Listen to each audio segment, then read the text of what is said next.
We're going to take a little time here to go over the review worksheet.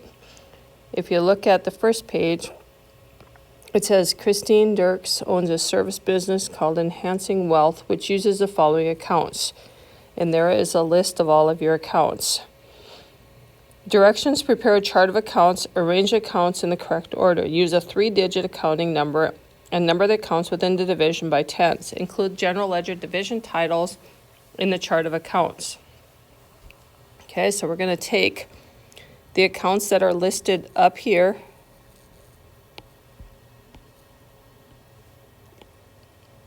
and we're going to put them in our chart of accounts down here.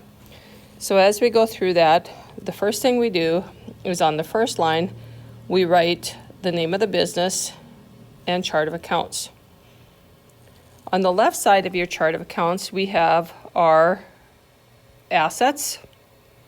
And if we go through here, you'll notice that we have assets of supplies, accounts receivable,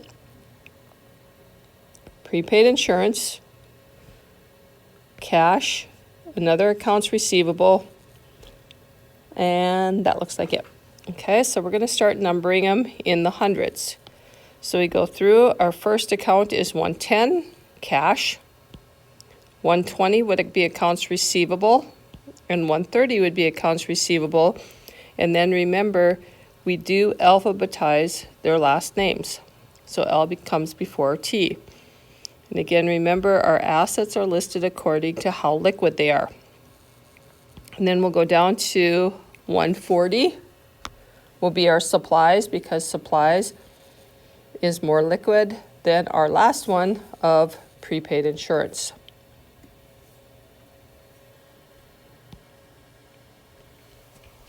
And that takes care of all of the assets that we have highlighted. Our second category is going to be liabilities, and that's the 200s. And with our liabilities, we have two of them. We have accounts payable and an accounts payable. And again, they will be alphabetized by the business name, since they're both businesses. Okay, our first one will be 220 accounts payable, J and K, and 220 accounts payable surplus, because right here with our business, J comes before S.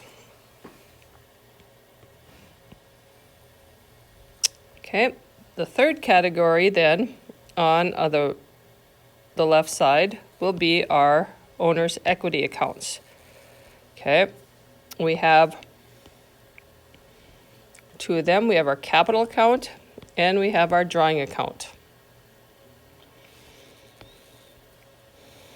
So our first one, 320, our capital account, and 320 will be Christine Dirks' drawing. Over on the right side, we have our income statement accounts. Okay, so our next category is revenue, and there'll be the 400s. In this problem, we have one source of revenue, and it is sales. So we'll write 410, sales. Our next category will be expenses. And you can see that we have 4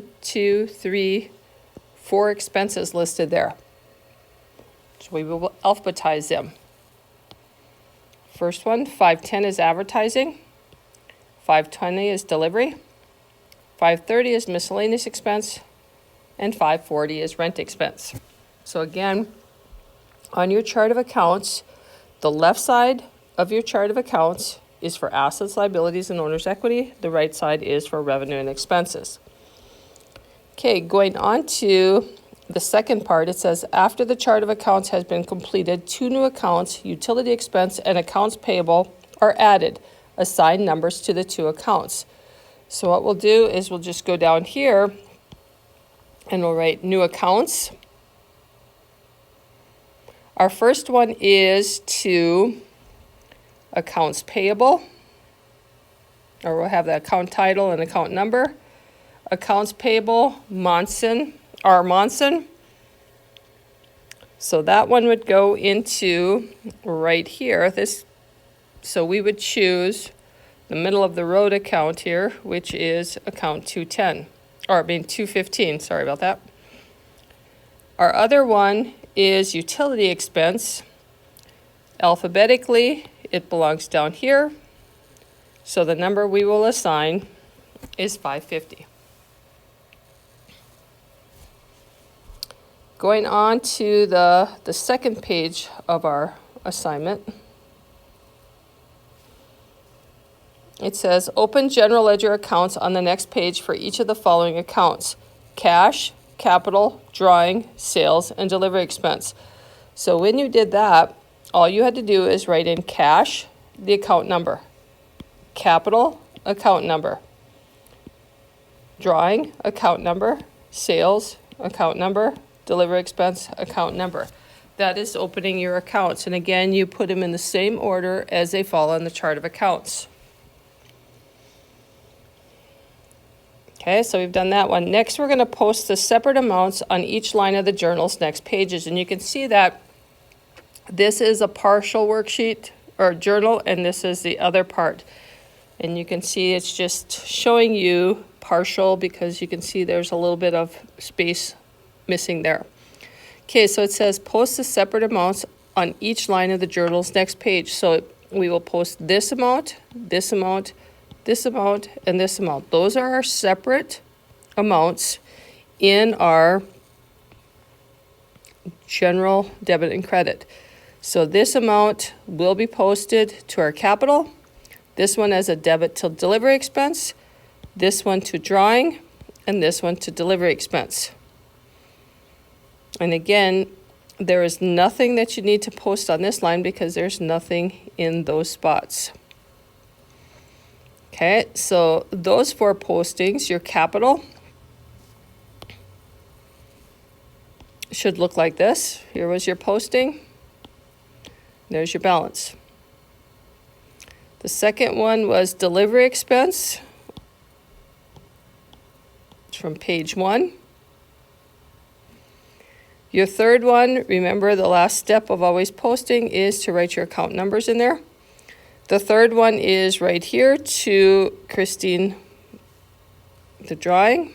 So it'll be this one. It's on page 2. And then you put this one, we don't need to post anything. And then we go to delivery expense. Is our second posting here. And then the last step there. Okay, then it says post the special amount columns. Okay, so with that in mind, let me just clean off some of this here. Okay, our special amount columns would be sales and cash. So this amount here will be posted as a credit to sales. So we'd go down here, page 2, it's a credit, new credit balance. We put 410 up here. Cash debit, that's our posting right here. That's our new balance. We write our number up there. Cash credit will be our second posting. We'll subtract those two numbers and we come up with a new balance and we will write the number there. Remember, these two amounts do not need to be posted because they are posted individually. So when you are done, just as a reminder, up here what should be filled in is our accounts, these and those. And that's just an indication that you posted to the accounts.